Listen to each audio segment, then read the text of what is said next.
Hello Shubham ji से मत बोली सब है पहला बजाना रविंद्र भैया से वहाँ के दोसर मित्रता बा।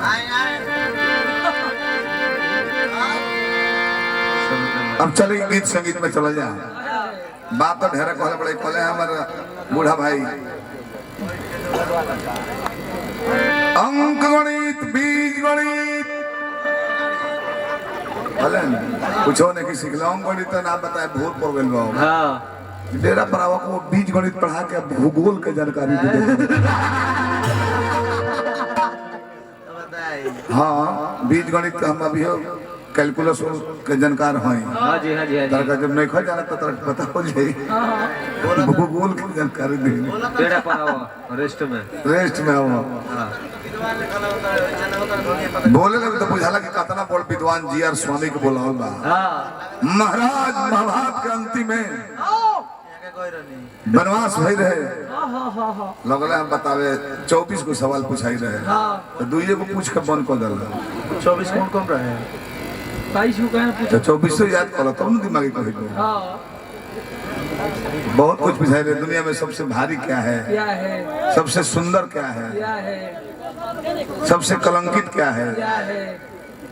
खैर दुइयो को याद करे बड़ा उम्र मुताबिक काफी बहुत बा। हमरा का में 29 ताश खेलत रहे 18 बोल के 14 को फोटो ले आई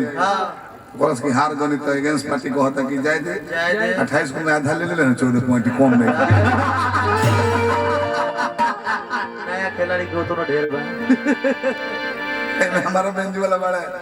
आल्टा से ठीक मारता बड़े कौन गुलाम है का कौन है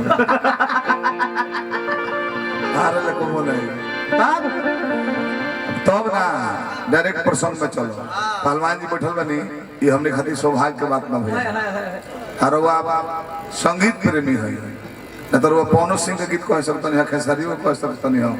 भाई गायत्री बाबा के कनी चीज नौकरी छूट जाई फैक्ट्री से हमारा बुझा गए यही मेरा बुझाइलो असली बात फिर वह संगीत में कहे आके माइक पर बोली ले आ कहले कि ब्याह जी ध्यान दीजिएगा आप लोग इस बात पर। पहलवान जी को प्रणाम करते हैं जा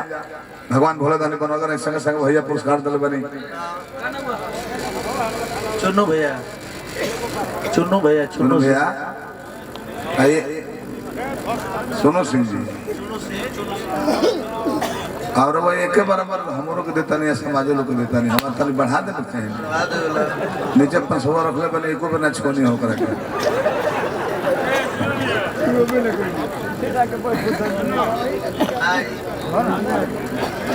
फेरा बोलो परसंग आवता नहीं बोली हमर बीच में परसंग डिस्टर्ब हो गया बा आज काशीनाथ चाचा का हमने के श्राद्ध में आइल बनी जा और सही राम राम कही राम कही राम राम कही राम तनु परिहर रघुबर विरह राऊ गए सुरधाम। राम के वनवास के बाद जान गए कि नाम है राम 6 बे राम राम कह के प्राण त्याग दहले नाय में तेल डलवा के दशरथ जी के लाश पकवा दिया। खबर गई 14 दिन लागल आवे में 14 दिन लाश बसिया और आनंद रामायण के मुताबिक भरत जी शत्रुघ्न जी बोलो मायू के बोल ले मंथरों के दवाई दहले शत्रुघ्न जी लेकिन उनकर मौन इतना उदास रहे कि वशिष्ठ बाबा त्रिकालदर्शी रहले का भइल का होता का होई ये तीनों टेंस के जानकार रहले वर्तमान भूत भविष्य। सुनहु भरत भावी प्रबल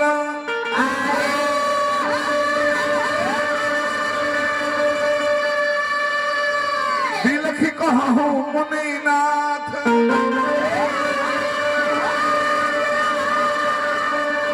हानि लाभ जीवन मरण जस यश विधि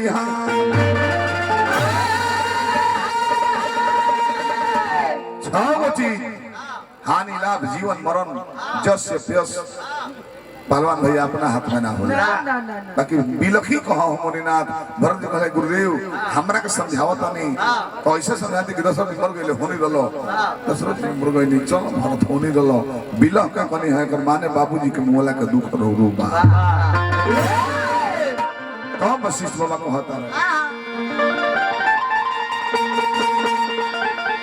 कि मना के छोड़ बाबू फिक्रिया अरे बाबूजी का हो महाराज बाबूजी का कौन बाबू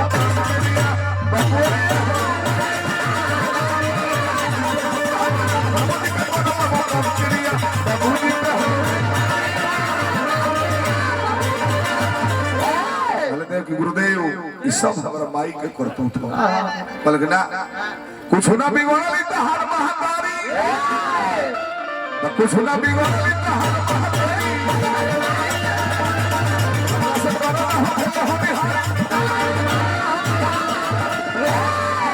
हारी हो भरत जन होके के बताओ हो कर नहीं सच मत बहुत नहीं खाई क्रिया बाबूजी का हो बाबूजी का कौन बाबू का क्रिया बाबूजी का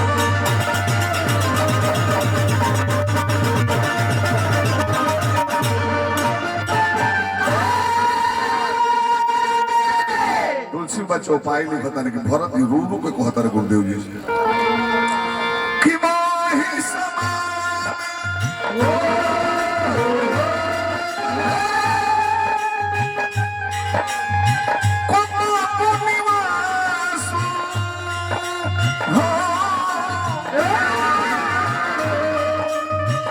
जही लगी सिया राम बनवासी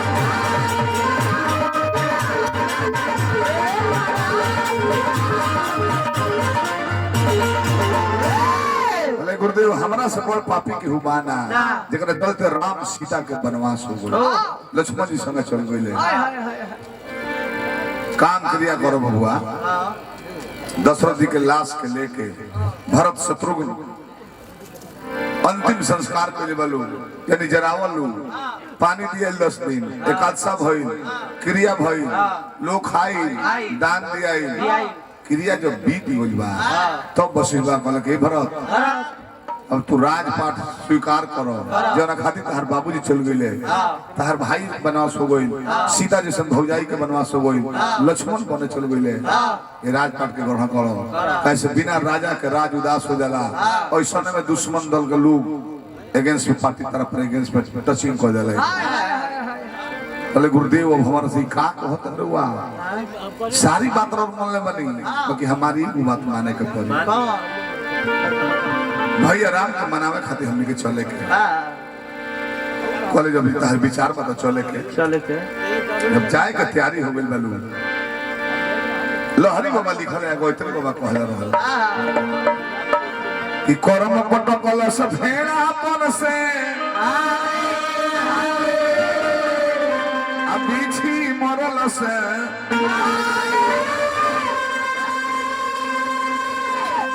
चलौले दाव घाव अब के करा से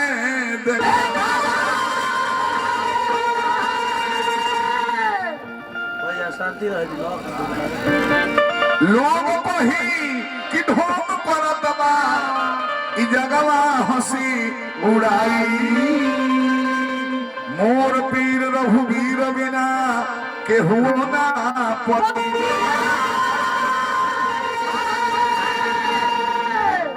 विप्र वृंद के आगे कोई के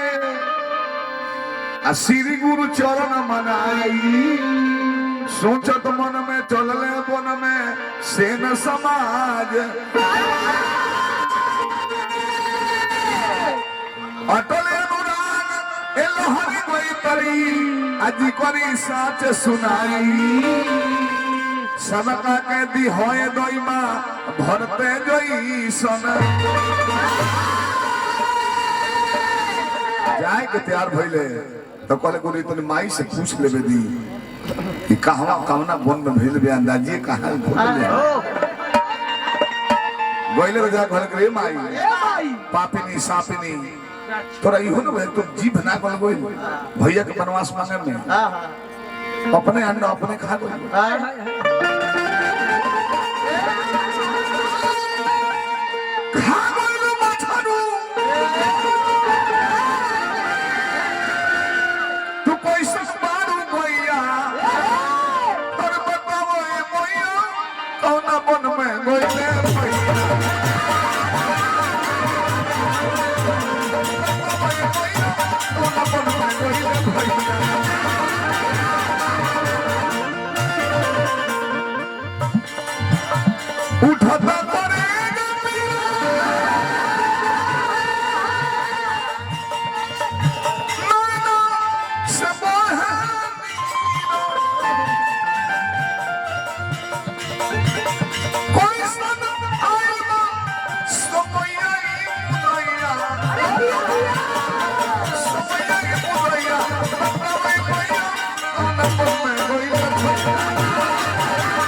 धरत जरला पर नमक मत दरो